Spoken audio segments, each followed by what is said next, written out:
700 ವರ್ಷಗಳ ಹಿಂದಿನ ರಾಘವೇಂದ್ರ ಸ್ವಾಮಿಯ ವರದಾನದ ಮಹಾಕಥೆಗಳ ಬಗ್ಗೆ ತಿಳಿಯೋಣ. ಮಂತ್ರಾಲಯದ ಪುಣ್ಯ ಭೂಮಿಯಲ್ಲಿ ತುಂಗಭದ್ರಾ ನದಿಯ ತೀರದ ಬಳಿ ಶ್ರೀ ರಾಘವೇಂದ್ರ ಸ್ವಾಮಿಗಳ ಸಾನ್ನಿಧ್ಯ ದಿನೇ ದಿನೇ ಹೆಚ್ಚಾಗುತ್ತಿತ್ತು. ಅವರ ಜ್ಞಾನ, ತಪಸ್ಸು ಮತ್ತು ದಯೆಯಿಂದ ಅನೇಕರು ಜೀವನದಲ್ಲಿ ಬೆಳಕು ಕಂಡಿದ್ದರು. ಆದರೆ ಸ್ವಾಮಿಗಳಿಗೆ ತಮ್ಮ ಅವತಾರದ ಕಾರ್ಯ ಪೂರ್ಣವಾಗುತ್ತಿದೆ ಎಂಬುದು ಸ್ಪಷ್ಟವಾಗಿತ್ತು. ಒಂದು ದಿನ ಶಿಷ್ಯರನ್ನು ಕರೆದು ಸ್ವಾಮಿಗಳು ಹೇಳಿದರು, ನನ್ನ ದೇಹದ ಲೀಲೆಯ ಕಾಲ ಮುಗಿಯುತ್ತಿದೆ, ಆದರೆ ನಿಮ್ಮೊಂದಿಗೆ ನನ್ನ ಸಂಬಂಧ ಮುಗಿಯುವುದಿಲ್ಲ. ಈ ಮಾತು ಕೇಳಿ ಶಿಷ್ಯರು ದುಃಖದಲ್ಲಿ ಮುಳುಗಿದರು. ಸ್ವಾಮಿಗಳೇ, ನೀವು ಇಲ್ಲದೆ ನಾವು ಹೇಗೆ ಬದುಕಬೇಕು ಎಂದು ಕಣ್ಣೀರಿಟ್ಟರು. ಆಗ ಸ್ವಾಮಿಗಳು ಮಂದಸ್ಮಿತದೊಂದಿಗೆ ಹೇಳಿದರು, ನನ್ನ ಮೇಲೆ ಸಂಪೂರ್ಣ ನಂಬಿಕೆ ಇಟ್ಟವರಿಗೆ ನಾನು ಎಂದಿಗೂ ದೂರವಾಗುವುದಿಲ್ಲ.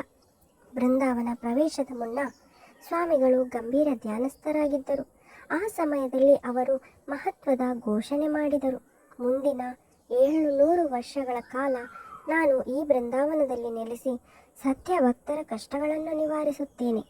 ಇದು ಸಾಮಾನ್ಯ ಮಾತಲ್ಲ, ಇದು ದಿವ್ಯ ವರದಾನ. ಶಿಷ್ಯರು ಅಚ್ಚರಿಯಿಂದ ನೋಡುತ್ತಿದ್ದರು. ಜೀವಂತವಾಗಿಯೇ ಬೃಂದಾವನ ಪ್ರವೇಶ ಮಾಡಿದ ಸ್ವಾಮಿಗಳು ದೇಹದ ದೃಶ್ಯವನ್ನು ತ್ಯಜಿಸಿದರು. ದಿವ್ಯ ಚೈತನ್ಯವಾಗಿ ಅಲ್ಲೇ ಉಳಿದರು.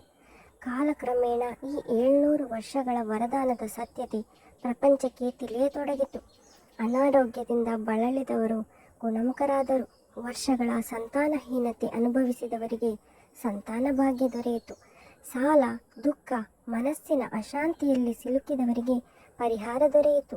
ಒಮ್ಮೆ ದೂರದ ಊರಿನಿಂದ ಬಂದ ಒಬ್ಬ ನಾಸ್ತಿಕ ಇವೆಲ್ಲ ಅಂಧನಂಬಿಕೆ ಎಂದು ಹಾಸ್ಯ ಮಾಡಿದ.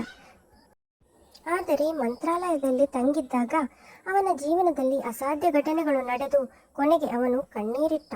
ಬೃಂದಾವನದ ಮುಂದೆ ತಲೆಬಾಗಿದ. ಪೀಳಿಗೆಗಳು ಬದಲಾದವು, ಯುಗಗಳು ಸಾಗಿದವು, ಆದರೆ ರಾಘವೇಂದ್ರ ಸ್ವಾಮಿಗಳ ಕೃಪೆ ಕಡಿಮೆಯಾಗಿಲ್ಲ. ಇಂದಿಗೂ ಭಕ್ತರು ನಂಬುತ್ತಾರೆ. ಈ 700 ವರ್ಷಗಳ ಅವಧಿಯಲ್ಲಿ ನಿಸ್ವಾರ್ಥ ಭಕ್ತಿಯಿಂದ ಬೇಡಿಕೊಂಡರೆ ಸ್ವಾಮಿ ಖಂಡಿತ ಉತ್ತರಿಸುತ್ತಾರೆ. ಈ ಕಥೆ ನಮಗೆ ಹೇಳುವುದೇನೆಂದರೆ, ದೇಹ ನಾಶವಾಗಬಹುದು, ಆದರೆ ಸತ್ಯಭಕ್ತಿ ಮತ್ತು ಗುರುಕೃಪೆ ಶಾಶ್ವತ. ಈ ರಾಘವೇಂದ್ರ ಸ್ವಾಮಿಗಳು ಇಂದಿಗೂ ಮಂತ್ರಾಲಯದಲ್ಲಿ ಜೀವಂತ ಗುರುವಾಗಿ ಭಕ್ತರನ್ನು ರಕ್ಷಿಸುತ್ತಿದ್ದಾರೆ. ಶರಣು ರಾಘವೇಂದ್ರ ಸ್ವಾಮಿ. ಓಂ ಶ್ರೀ ಗುರು ರಾಘವೇಂದ್ರಾಯ ನಮಃ.